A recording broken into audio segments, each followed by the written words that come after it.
बुलेटिनच्या सुरुवातीलाच राजकीय वर्तुळातून महत्त्वाची बातमी। ठाकरे सेनेचे नेते अंबादास दानवे यांनी मुख्यमंत्री देवेंद्र फडणवीसांसह राज्य निवडणूक आयोगावर मोठा आरोप केला आहे। मुख्यमंत्री फडणवीस जानेवारीमध्ये दाओस दौऱ्यावर जाणार आहेत आणि त्यापूर्वी निवडणुकीचं काम संपवून निवडणुकांमधून मोकळं होण्याचा प्रयत्न सुरू आहे, असा आरोप अंबादास दानवेंनी केला आहे।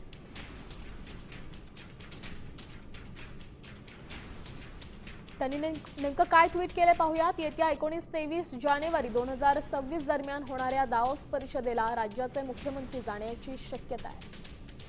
तत्पूर्वी त्यांना स्थानिक स्वराज्य संस्थांच्या निवडणुकांमधून मोकळं करण्यास निवडणूक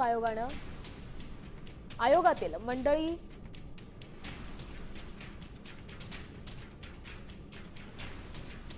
झटून, विशेष म्हणजे दाओस दौऱ्यापूर्वी लाभेल असा मुहूर्त पाहण्यासाठी या स्वायत्त संस्थेचे लोक चक्क पंचांग खंगाळत आहेत,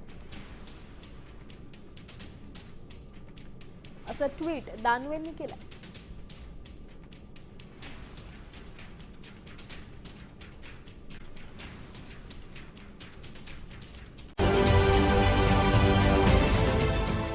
देश विदेशातील प्रत्येक घडामोडींचे लाईव्ह अपडेट मिळवण्यासाठी आता साम टीव्हीच्या सर्व सोशल मीडिया प्लॅटफॉर्मला लाईक, फॉलो आणि सबस्क्राईब करा।